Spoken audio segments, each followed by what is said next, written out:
This nigga is spitting. I don't think I've ever agreed more with Dr. Umar on so many consecutive points ever. I don't think I've ever. This has got to be a record for me. So my favorite cousin is back on the Breakfast Club with yet another video. Dr. Umar Johnson. I'm just playing. Ain't no relation. That's not my cousin. That's not really my cousin. I don't know that man. I don't know that man. Some of you guys that know me from my podcast know that I have my praises on Dr. Umar and I also have my criticisms on Dr. Umar. Those of you guys that don't know, I'm sure you'll find out in this video. So without any further ado, let's get started. This club. Morning, everybody. It's DJ NV, Just Hilarious, Charlemagne the God. We are the Breakfast Club. We got a special guest in the building. He's back. He's back. Ladies and gentlemen, Dr. Umar Johnson. Welcome, brother. Peace and Pan-Africanism. Good to see you brothers again. Peace, King. How are you feeling today? I'm all right. You see, we got you on the wall over there, brother. You ain't even see it. You don't even see yourself right there. Oh, get out of here. Yes. Oh, man. Good looking out. You on the wall. You on the wall. Good looking out. All right. How does Dr. Umar feel about being the black boogeyman for interracial relationships? It's good and it's bad. Okay. The good side is I hear from a lot of brothers who have gave up the bunny hopping. They send me messages, inbox, they stop me at the airport. So I do see the positive effect. You know, brother, I'm with a queen now. I see the difference. If I never listened to you, I would have never really evaluated my behavior. That's the good side. Got you. The not so good side is I also get the hate mail from brothers who are committed to the bunny hopping. Got you. Right? And they can be very aggressive in their repudiation of my position. I was at the airport coming from Atlanta last week. And I don't know what they be expected, but when I see a brother with his snow bunny at the airport, it's almost as if they expect me to approach them or something. Like we going through security, and the brother with the white girl, and they looking at me like they waiting for me to swing on them or something. I'm like, bro, it ain't that deep, man. Your life is your life. I still respect you as a human being. Word. I just don't think your selection is in the best interest of where black people need to be headed. That's all. But when I see them interracial couples, man, they look like they getting ready for war or something. Yeah, I mean, because the things you say, they don't know what you're gonna say, what's gonna come out your mouth, if you're gonna grunt, or if you're gonna say something. So they gotta prepare themselves. Right, but see, the essence of the message is still love, though. So even if I disagree with what you're doing, we still family at some level, and she's still a human being regardless. So, you know, sometimes they'll come up to me as a couple. And I'll speak to them as a couple. And they may say, well, can you explain why you don't really agree what we're doing? And I'll do it in a very respectful tone. And I've never had an issue when we had those conversations. Right. So from where my perspective is, I'm like, yeah, I'm strong in my position, but I'm still leading with love. Right. So nobody should ever feel some type of way about seeing me in public, although they do. I told you I was all the way in Zanzibar. I sent you the video, Dr. Yes, sir. Umar. I was in Zanzibar, and a brother from Zanzibar was talking to me, and he was saying how much he liked a lot of the things Dr. Umar said, but he was like, I just don't understand his position on the snow bunnies.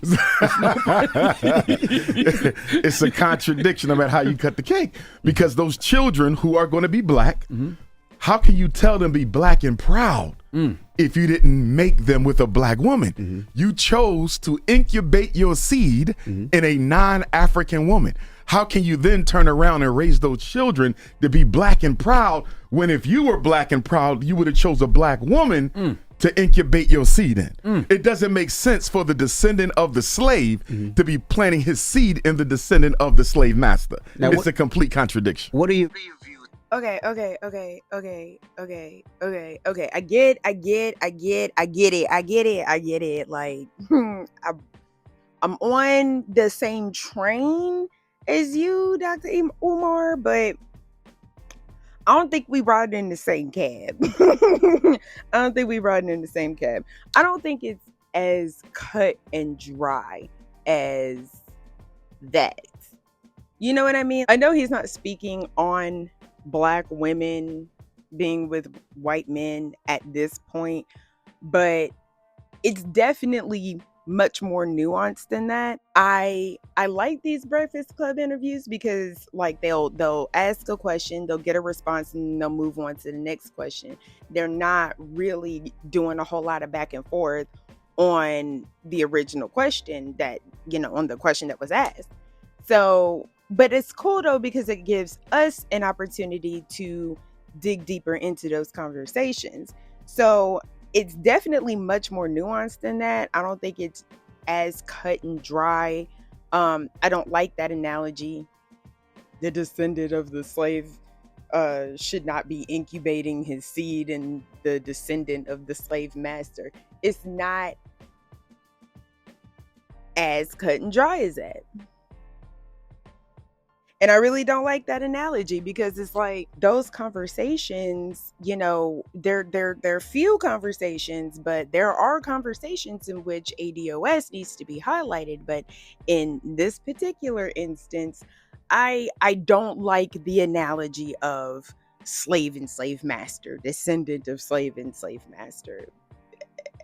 Because again, it's much more nuanced than that. You go to a place like Louisiana, then what? Then what? Then what? How you feel about that, Dr. Umar? Because Creole is a very real thing. So, oh no. Views, has your views changed on mixed people, right? Because, you know, people will say even if you have a drop of black blood in you, you're black. I do the one parent rule. Okay. So for me, if one of your parents are black, you're black. Okay. Take Drake. If he identifies as black full time, he black. Okay. And that's never been an issue for us within the Pan-African movement going back to the beginning of time. Okay. I'm so sorry. I gotta stop. Okay. One, y'all already know how I feel about that. If you don't, go back and watch the Drake video that I did that y'all really didn't like. But go back and watch the dislike for that beat. Go back and watch that. Go back and watch that if you want to know how I feel about the whole one parent thing. But again, he did just say that's never been a problem for them within the Pan-African movement. And therein lies the issue, Pan-Africanism. But I digress. I'm going to have to digress because that's a whole other video what my issues with Pan-Africanism is. But I will say this, because I know a lot of you guys are, you know, definitely wondering. Like, wait a minute, bitch. I don't want to put too much out there because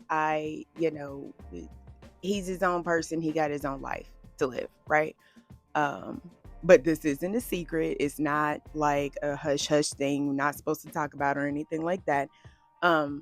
We're all very aware that he was not conceived consensually. And we'll just leave it at that. That was my choice to keep him. Still part of me. And it is what it is.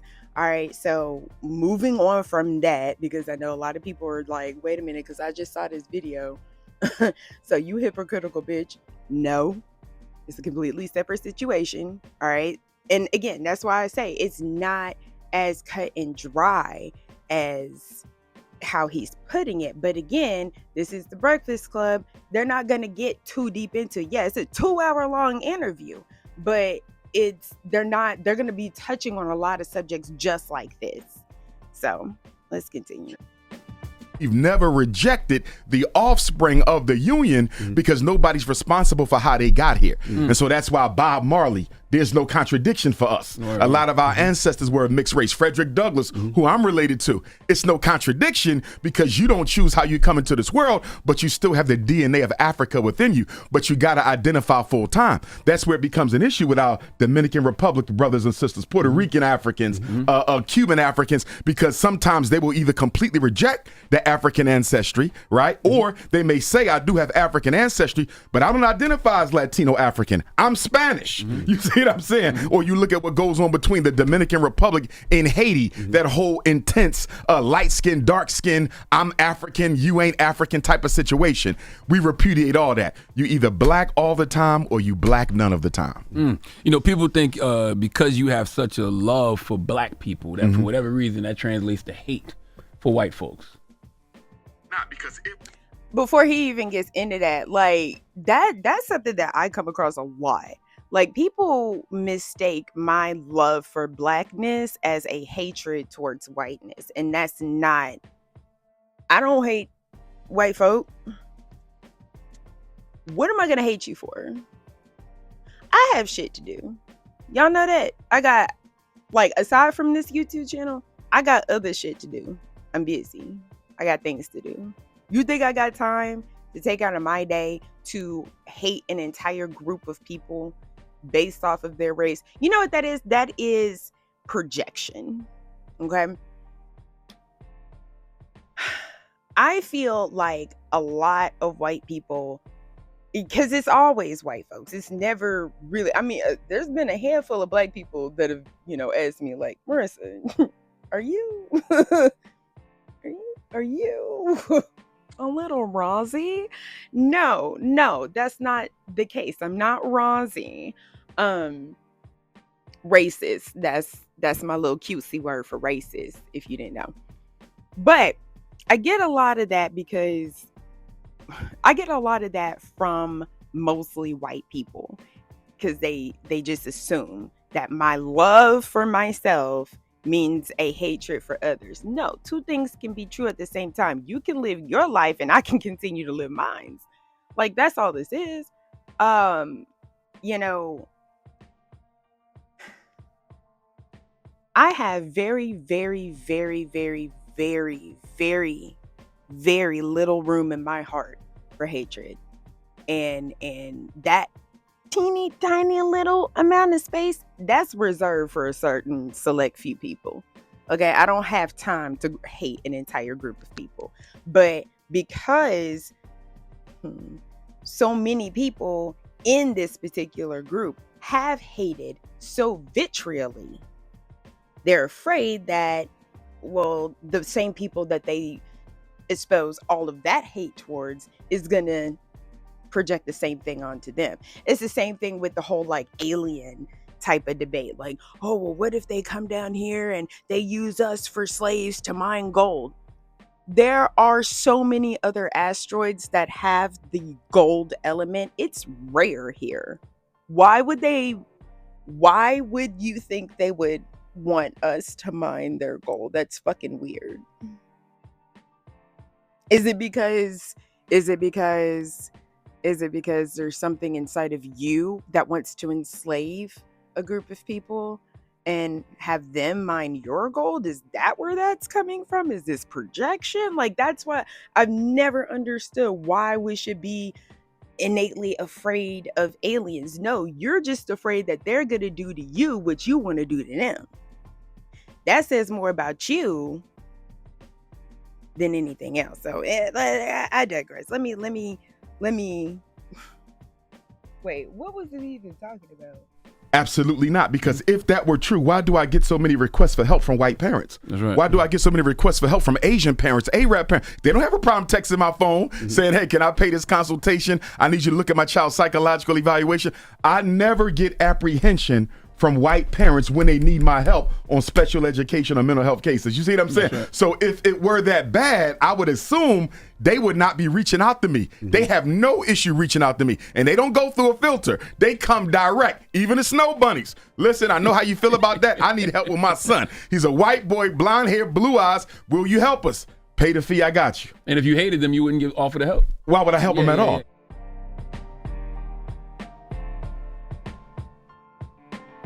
I believe that in their heads, they're not saying, oh, this is Dr. Umar and he can really help because of all of his viral content. I think they're saying, yeah, this guy probably hates me, but he doesn't want a bad review.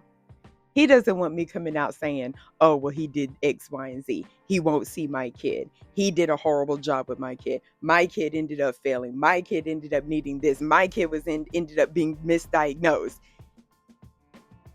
I think that's where that comes from.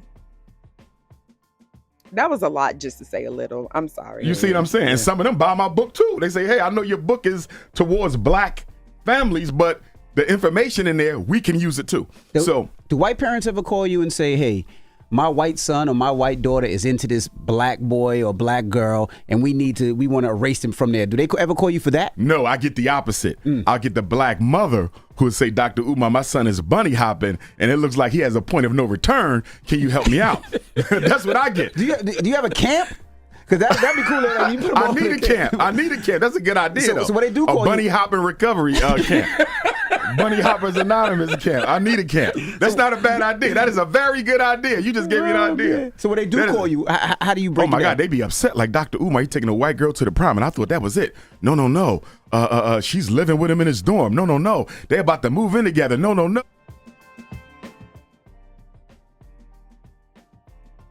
I feel ooh, it's kind of sad. I feel like first of all, I get that you want certain things for your child, and I understand that you want certain things for yourself. Some people want black grandbabies someday. Okay, that's fine. But at the same time, you are not your child. Let me say that again for the people in the debate. You are not your child. And to go to the extent of calling Dr. Umar to say, hey, get my son away from this snow bunny. I would never do that. I would never do that. I would never do that. Everybody has their own decisions to make. And if you think that that's a mistake, let your child make that mistake. How else are they supposed to learn? If you really and truly feel that way, how else are they supposed to learn? And I'm not saying that it's right or wrong to feel that way, because I'm a parent. I know I have certain aspirations for my children. And I don't know how I'm going to handle it if some of those aspirations aren't met.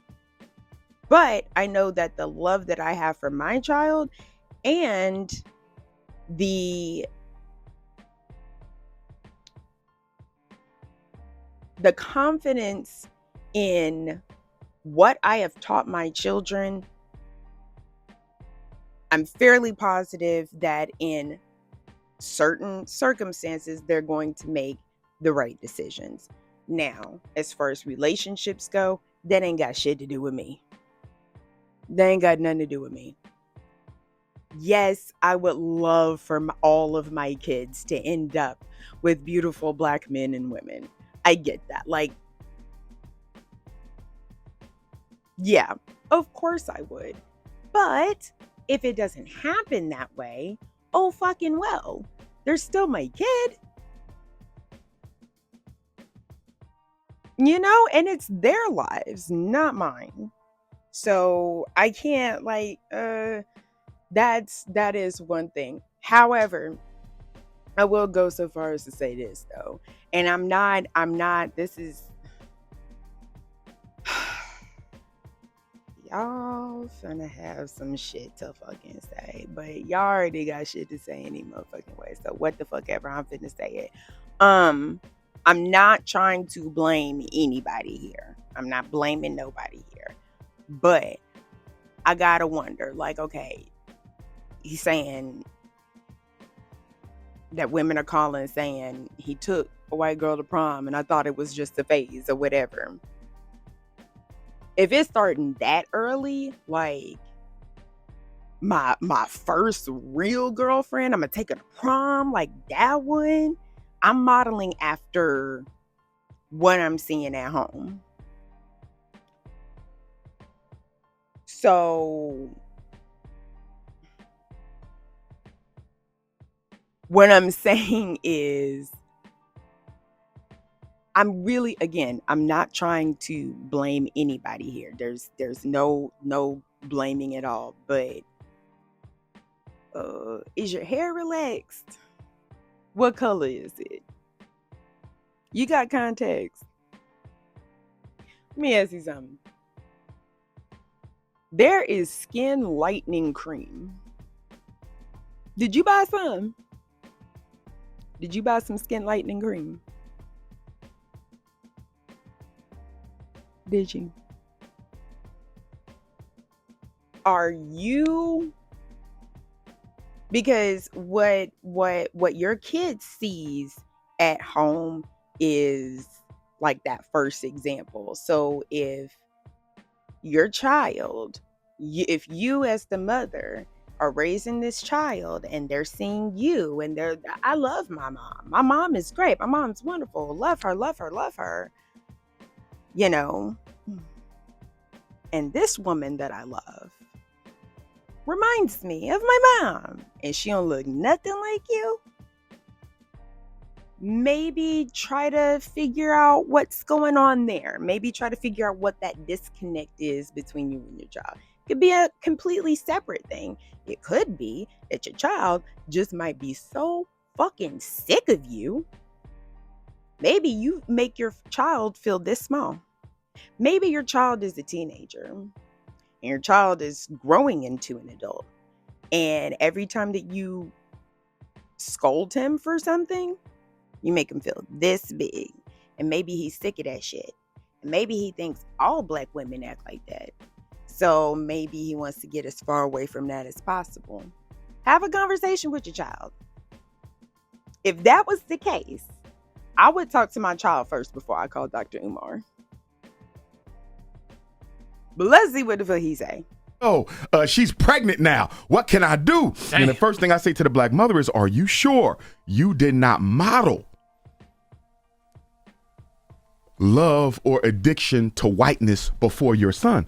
Because many of these mothers who have an issue with their son with the white girl, got blonde hair, blonde weave. You see what I'm saying? The green contacts. Like, I'm looking at how you present yourself. You look like you're trying to be a white girl. So if the mother is imitating whiteness, why wouldn't the son be attracted to it? Because Y'all, he really is my cousin. I was playing with you. He really is my cousin. Do you not see the family resemblance? your first love affair is with your mother, not sexually, psychosocially. So therefore, if I see my mother imitating white women, are you not indirectly through your behavior suggesting that I date white females? So I think a lot of black mothers have to really check themselves with regard to how they're modeling the fact that they believe within themselves as a woman that white women are more attractive. Man, I want to ask you something Columbus Short said since we talking about that. He said he got some heat for saying that black men are dating outside their race because most black women are raised by single mothers and absentee fathers and taught a don't need a man mentality. Are they really about to spit off exactly what the fuck I just said? Because let me get my turban, okay? Coming now for your free tail eating, okay?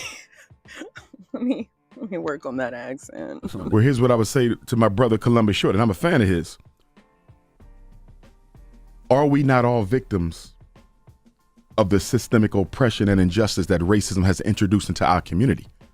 So just as you have black women who didn't grow up with their father, you have black men who didn't grow up with their fathers or their mothers. In other words, why is it acceptable for the black man raised by a black woman without his dad to reject a black woman raised by her mother without her dad? I think sometimes black men can be guilty of a double standard where we want a perfect offering when we ourselves are not a perfect offering. And to that point, I think black men need to recognize the fact that one of the reasons we have so much conflict with black women is because we don't operate on a masculine platform with our women all the time. We tend to operate on a female platform. For example, when a woman gets angry, rather than you trying to understand your queen non-emotionally. See, you can't have both people in a relationship with a low emotional IQ. Because if both people in a home, if you and your wife both have a low emotional IQ, if you and your wife both have a low emotional IQ, y'all gonna argue over everything because nobody says, I am not going to emote over this. I'm not gonna deal with this with feelings. I'm gonna use reason and intelligence. That's what the man is supposed to do. Yeah. But guess what we do? Raised by single mothers, many of us, we reflect right back to them that emotional trauma that they throwing on us. So in essence, you have two females arguing, although one is in a man's body. Black men have to start being masculine and less feminine. All this cattiness, this back and forth between black men and black women on the internet, that is feminine and feminine. Masculinity don't operate like that. Masculinity wants to understand where the woman is coming from. Masculinity wants to then intervene, study himself, evaluate his behavior and try to level up to where she needs him to be. But arguing back and forth with women as a man, that's anti-masculine behavior. What we really need is some testosterone shots. We need more testosterone because black men are mimicking female behavior emotionally and they're not even recognizing it. I know a lot of women who have high emotional IQs who don't get caught up in the petty back and forth. Yes, sir. Either. Yes, sir. Yeah. But normally, more often. Okay, let me before they move on to that, like, because yo, this nigga is spitting. Okay, let me tell you about how fucking true that shit is. People don't realize that, and I'm not talking based off of a nigga that I dated. I'm talking based off of real life experience, okay? Part of the reason why I got with the father of my younger 3 children, part of the reason why I got with him was because my son does not have a father figure in his life. He has no man. My brother just moved out to Georgia, but then we moved out to Johnson City and I went to ETSU. So at that point in time, like during that time that we were at ETSU, it was just me and him. It was me, him, and my mom. Because my mom was finishing up her doctoral program. So she was out there a lot. So my son had nobody other than me and my mother for a while. And then I started I started seeing, and I'm not going to point it out because again, he's his own person. I'm not going to embarrass my child like that. But I started seeing him doing certain feminine things. It wasn't like he was putting on my makeup or anything like that. It was some certain things that just kind of like, ooh. So I started doing what I could.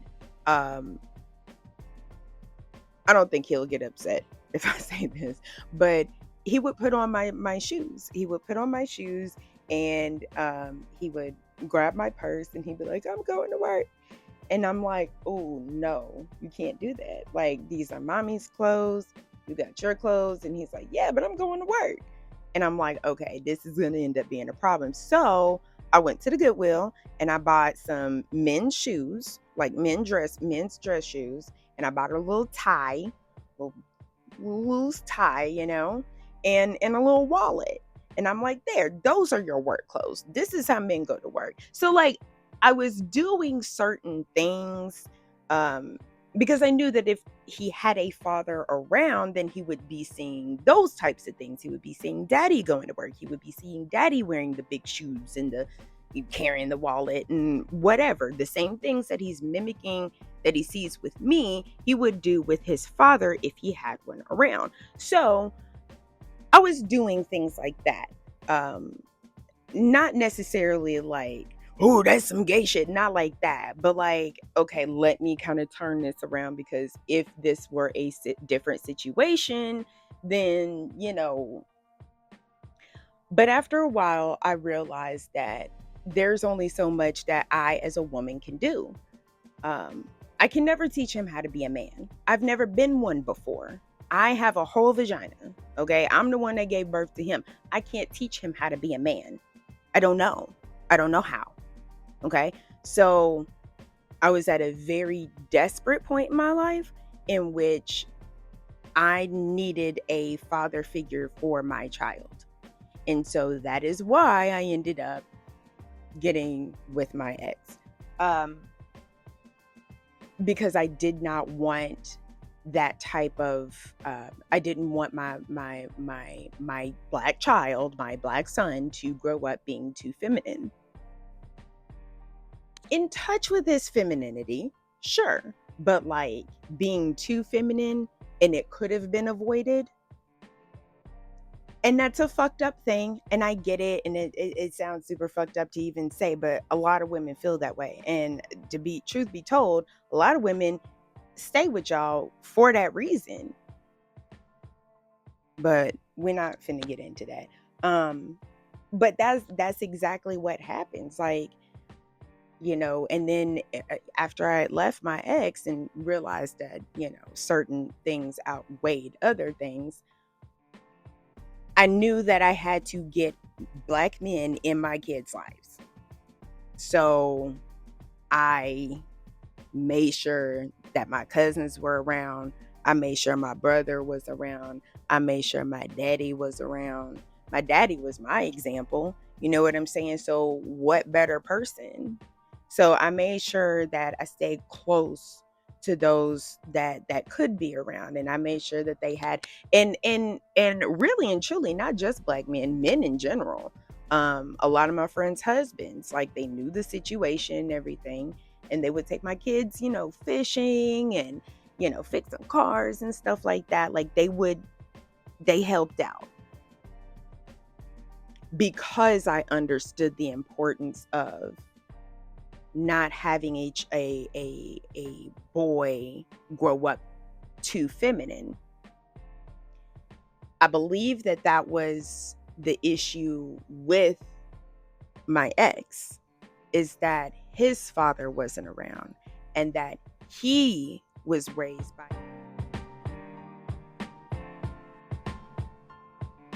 So I feel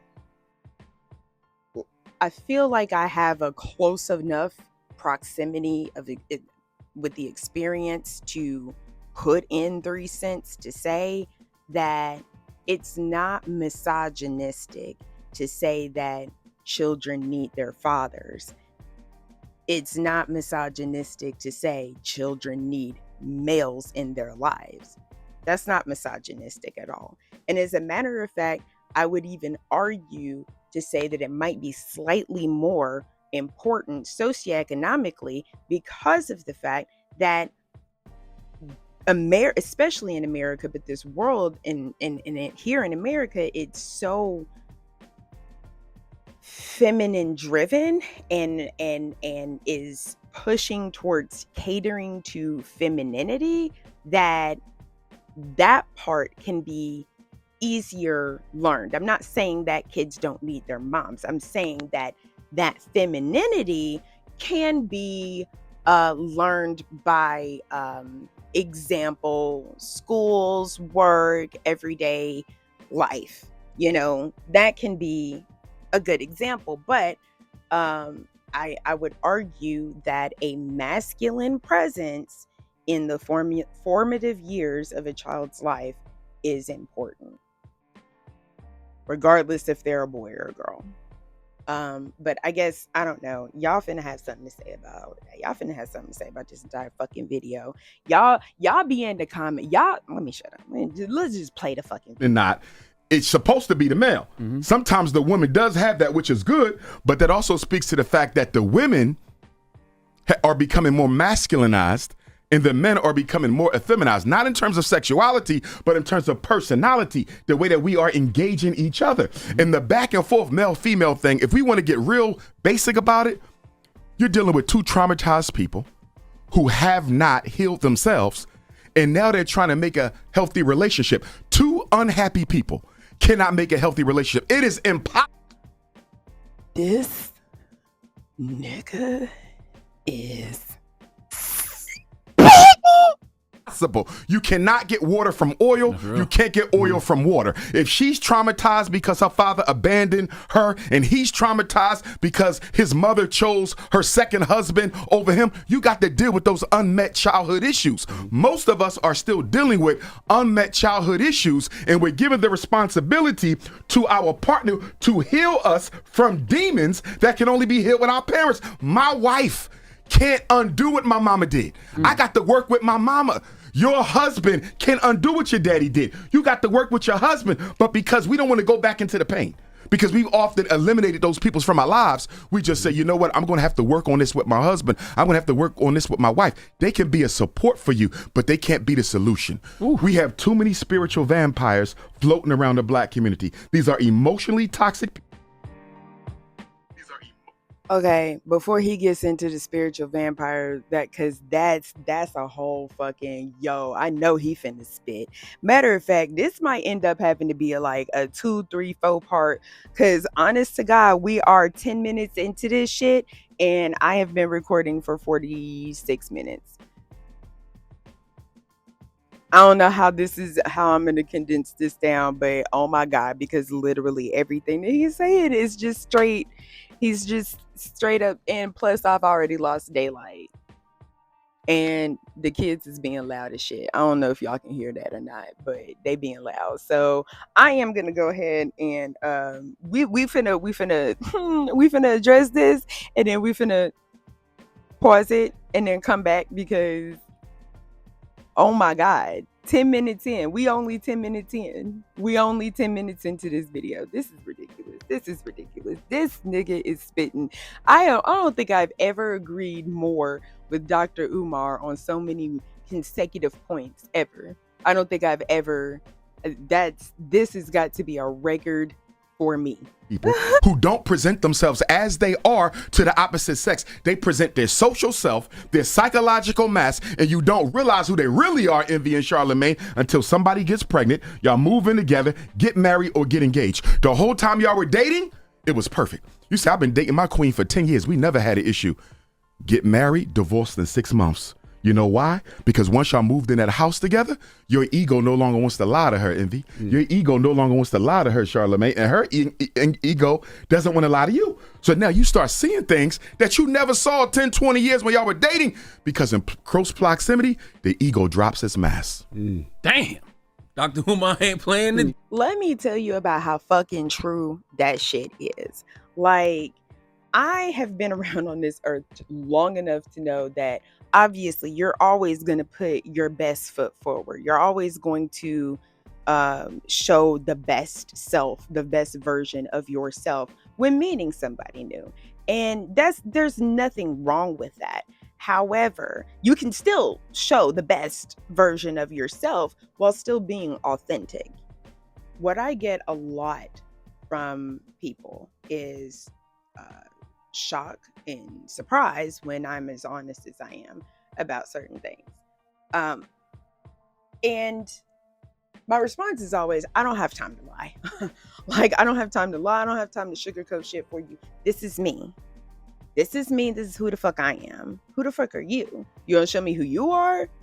Like, I like what I see. You know what I'm saying? But like, do I still want to talk to you? Do I need to get anything else out of this? Like, are you getting anything out of this? Are you getting anything out of my presence? If not, then like, what are we doing? But a lot of times people want to just, and you have to stop and ask yourself why. You know what I mean? Like, why do I want to be around this person? It doesn't necessarily have to deal with like sexual relationships either. Your friendships, your spiritual advisors. You go to church. I don't. I'm not Christian, but if you are, vast majority of Americans still are Christian. That's fine. You go to church, you and your pastor, let's say you're putting on a bit of a facade with your pastor. When you go to talk about certain things and you're asking for him to pray for you with certain things, but you're not telling the whole story. You know what I'm saying? Like, and then sometimes these pastors, they be prophesizing, and then they be looking into your shit and like, wait a damn minute, because you didn't tell me the whole story. Who is this person? What was this situation that just happened? You know what I mean? So it's just kind of like, are you even having a good relationship with the people that are in your lives by showing your genuine and authentic self? If you're not showing your genuine and authentic self, then what's the point? Because not only are you wasting their time, you're wasting your own time. And then when it's all said and done, man, I did all of this shit for blah, blah, blah, and I ain't even got nothing to show for it. And whose fucking fault is that? Because you knew you were putting on a mask. So why not assume that she was putting on a mask too? Y'all two masked up individuals at a masquerade for 10, 20, 15 years.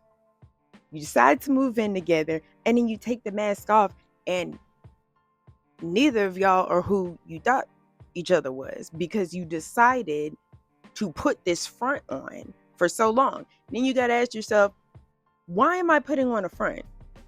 Why am I projecting to be this person if I'm not really this person? Why not? How can I become the person that I am projecting to other people? Instead of, I'm just going to project this image and not actually be that. That don't make a whole lot of sense, now does it? That don't make no dollars, and that don't make no sense. But anyway, that's it for the end of this video. I work third shift, so I'm late, super late to the party. This is probably gonna come out first thing in the morning. This is what I'm gonna do. I'm gonna go ahead and watch the rest of this. So that way I can just go ahead and make some notes. Cause I saw that this shit popped up on my phone. I was like, immediately. So I'm definitely going to watch the rest of this after I edit this up and then post it. Shit, I might just release it today. Fuck it. It's 7:17. It might pop up at some point tonight. If not, it'll be up in the morning. Whatever. We're gonna come back and we're gonna do the rest of these because everything else has to be on hold. This Dr. Umar, y'all. This Dr. Umar, if y'all ain't know, y'all finna learn today. That's it for me, y'all. Bye.